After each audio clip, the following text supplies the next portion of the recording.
Bonjour, as we say. Good morning.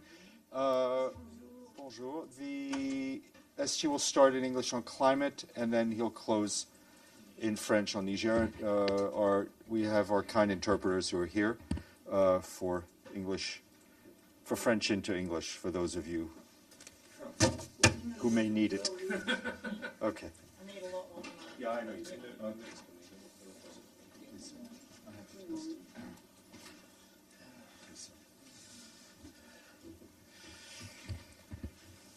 Very good morning.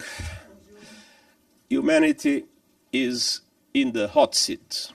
Today, the World Meteorological Organization and the European Commission's Copernicus Climate Change Service are releasing official data that confirms that July 2023 is set to be the hottest month ever recorded in human history.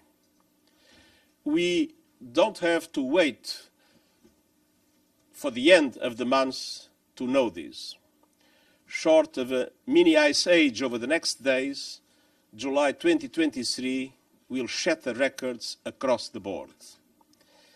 According to the data released today, July has already seen the hottest 3-week period ever recorded, the 3 hottest days on record, and the highest ever ocean temperatures for this time of year. The consequences are clear and they are tragic. Children swept away by monsoon rains, families running from the flames, workers collapsing in scorching heat. For vast parts of North America, Asia, Africa, and Europe, it's a cruel summer. For the entire planet, it is a disaster. And for scientists, it is unequivocal. Humans are to blame. All this is entirely consistent with predictions and repeated warnings. The only surprise is the speed of the change. Climate change is here, it is terrifying, and it is just the beginning. The era of global warming has ended, the era of global boiling has arrived. The air is unbreathable, the heat is unbearable, and the level of fossil fuel profits and climate inaction is unacceptable. Leaders must lead. No more hesitancy, no more excuses, no more waiting for the others to move first. There is simply no more time for that. It is still possible to limit global temperature rise to 1.5 degrees Celsius and avoid the very worst of climate change, but only with dramatic, immediate climate action. We have seen some progress, a robust rollout of renewables, some positive steps from sectors such as shipping, but none of this is going far enough or fast enough. Accelerating temperatures demand accelerated action. We have several critical opportunities ahead: the Africa Climate Summit, the G20 Summit, the UN Climate Ambition Summit, COP28. But leaders, and particularly G20 countries responsible for 80% of global emissions, must step up for climate action and climate justice. What does that mean in practice? First, emissions. We need ambitious new national emissions reduction targets from G20 members. And we need all countries to take action in line with my Climate Solidarity Pact and acceleration agenda. Hitting fast forward so that developed countries commit to reach net zero emissions as close as possible to 2040, and the emerging economies as close as possible to 2050, with support from developed countries to do so. And all actors must come together to accelerate a just and equitable transition from fossil fuels to renewables, as we stop oil and gas expansion and funding and licensing for new coal, oil and gas. Credible plans must also be presented to exit coal by 2030 for OECD countries and 2040 for the rest of the world. Ambitious renewable energy goals must be in line with 1.5 degree limit.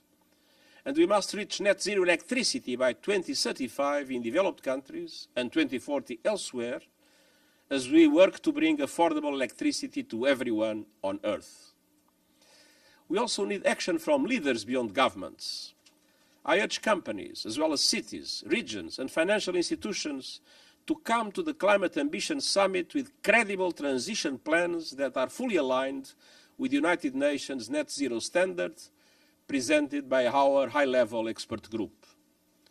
Financial institutions must end their fossil fuel lending, underwriting, and investments and shift to renewables instead.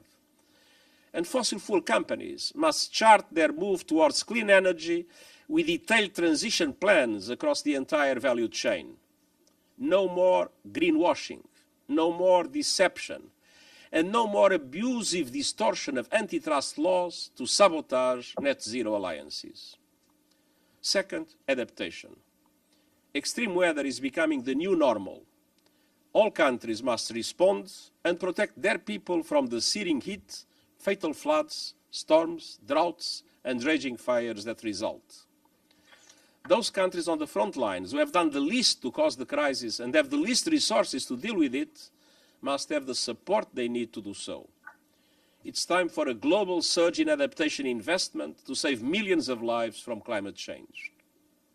And that requires unprecedented coordination around the priorities and plans of vulnerable developing countries.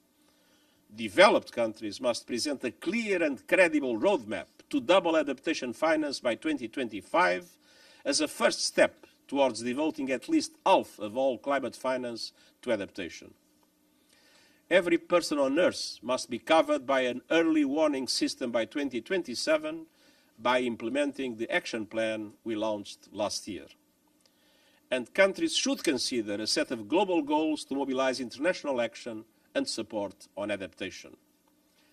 And that leads to the third area for accelerated action, finance. Promises made on international climate finance must be promises kept.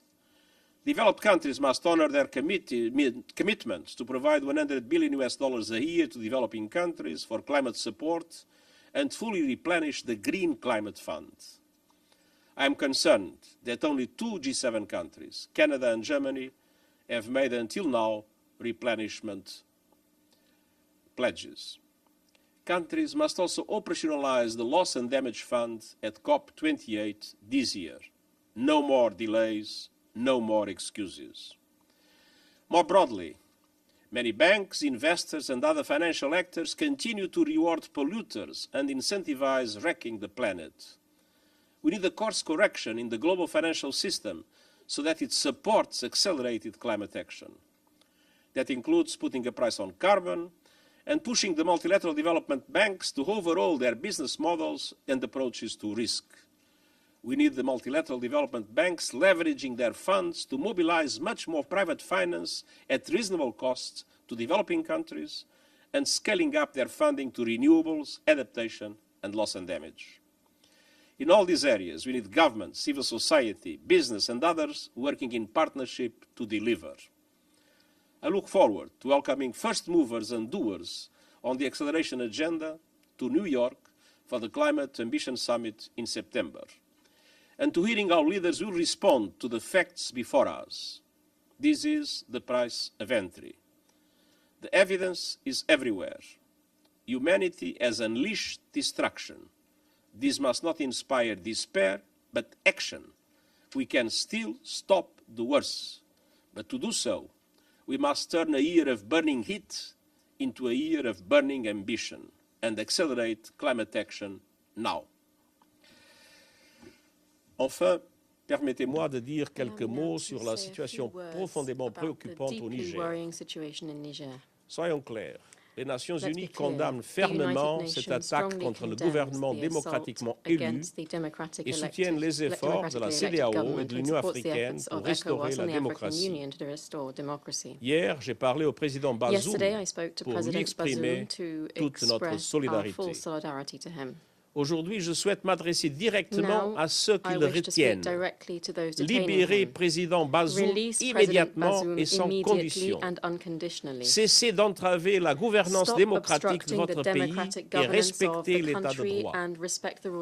Nous voyons une tendance inquiétante dans la région du Sahel. Les changements anticonstitutionnels et successifs de gouvernement ont des effets terribles sur le développement et la vie des populations civiles. C'est particulièrement criant dans les pays déjà touchés par les conflits, l'extrémisme violent, le terrorisme et les effets dévastateurs du changement climatique. Les Nations Unies sont solidaires du gouvernement démocratiquement élu et du peuple nigérien. Thank you. We'll take some questions. Edie? Thank you very much, Mr. Secretary-General. On behalf of the United Nations Correspondents Association, we are always delighted to see you in this room.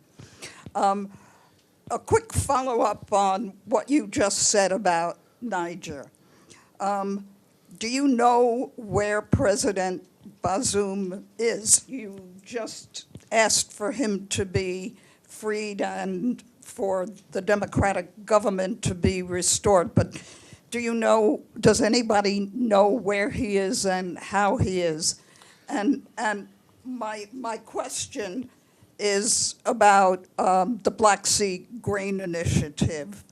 Can you tell us what actions you're taking and plan to take to try to revive the Black Sea Grain Initiative, and have you been in contact with the Russians? Thank you. Well, thank you very much. I spoke yesterday with President Bazoum. I don't know exactly where he is, but he was detained. He told me he was well, but he told me that the situation was very serious. And that is the reason why I made today a very strong appeal, not only for him to be immediately released, but not only that, for the democratic institutions to be reestablished. We have been in contact, of course, with our partners, namely in ECOWAS. Yesterday, a delegation of Nigeria visited Niger, and Nigeria is now the president of ECOWAS, and I believe that Nigeria and ECOWAS are doing everything possible in order to find a solution for this additional dramatic situation in Niger after everything that has happened in other countries of the region. Now, we will go on with all our contacts with all parties, Turkey, Ukraine, Russia, and other countries that are relevant from the point of view of the global markets, in order to reestablish the Black Sea grain, the Black Sea Initiative.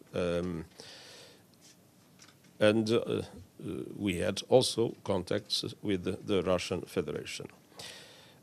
It is clear that when taking out of the market millions and millions of tons of grains, it is clear that, based on economic laws, that will lead to higher prices than the ones that would exist with the normal access of Ukrainian grains to international markets.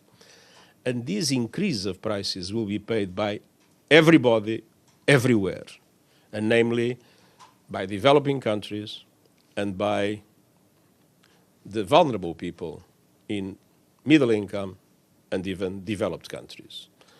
So it's not with a handful of donations to some countries that we correct this dramatic impact that affects everybody, everywhere. Ibtisam? Thank you. My name is Ibtisam Azim from Al Arabi Al Jadid newspaper. I have first quick follow-up on President Bazoum.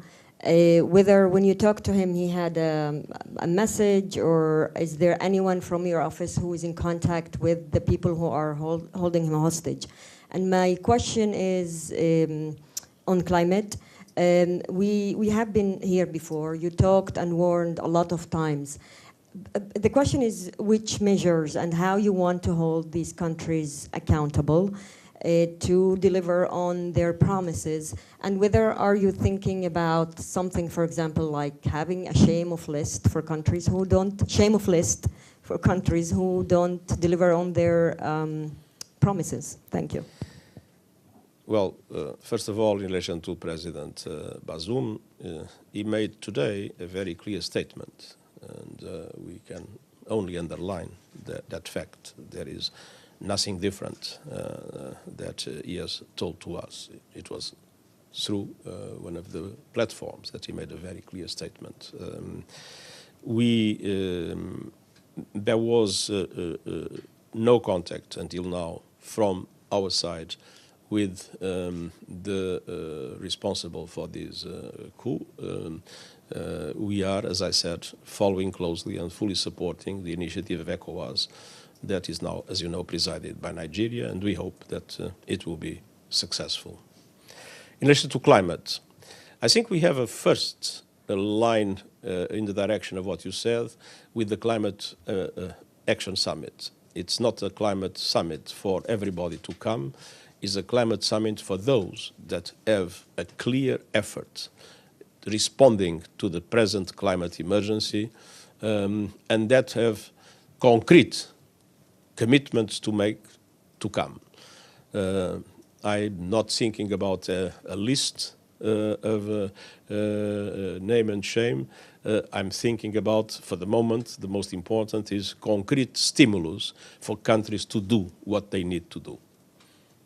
Deji, then James.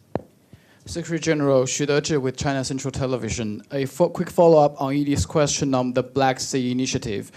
Will the United Nations support a initiative without Russian Federation? And I remember in the beginning of this year, you hope that the conflict between Russia and Ukraine could finish this year.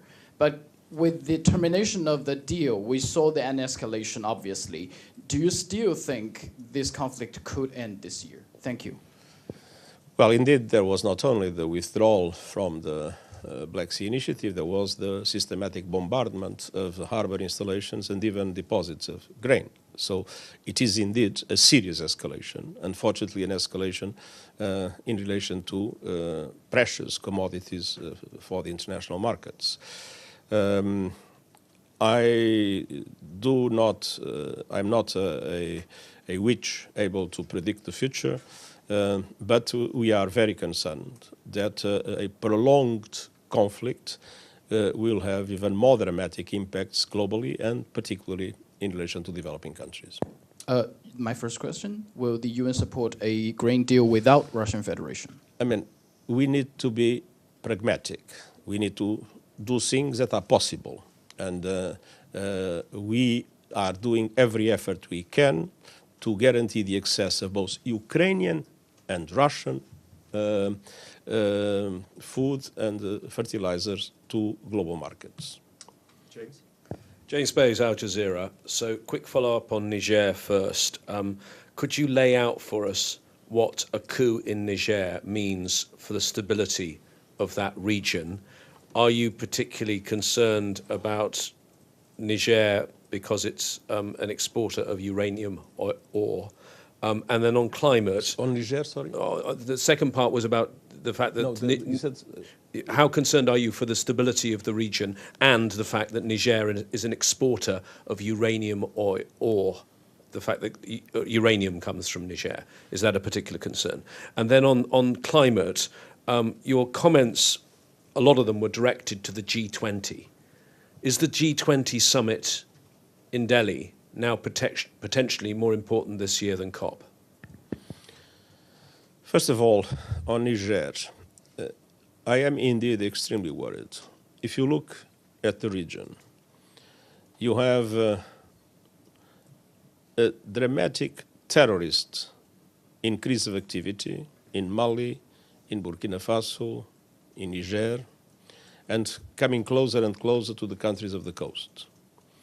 You have military regimes in Mali, in Burkina Faso, now eventually in Niger, a fragile transition in Chad, and an horrible situation in Sudan.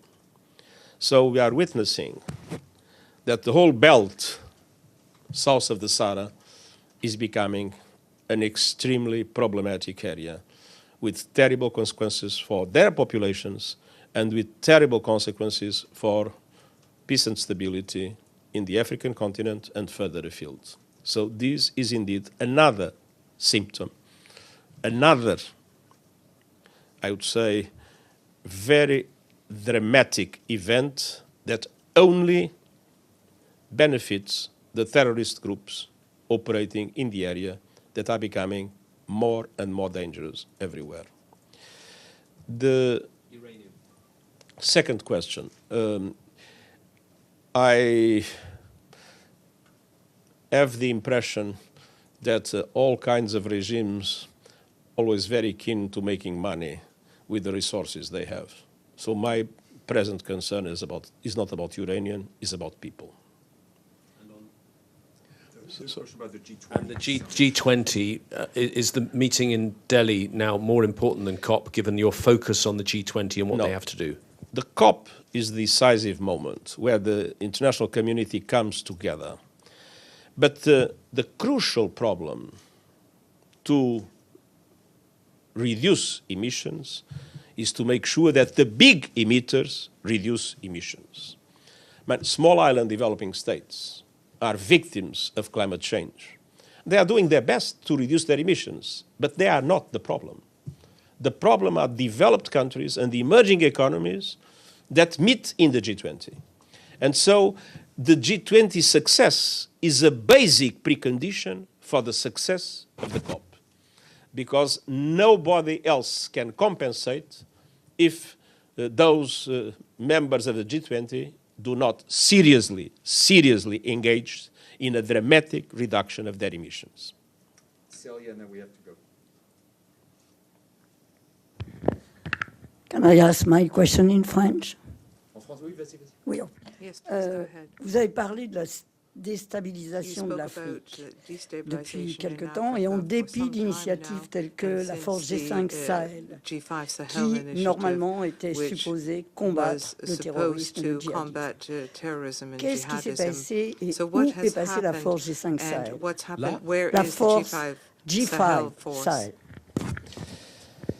Quand le G5 Sahel a été créé, j'ai eu l'occasion de dire d'une façon très claire aux membres du Conseil de sécurité que je ne croyais pas à l'efficacité d'une force sans un financement garanti et sans un mandat clair sous chapitre 7 du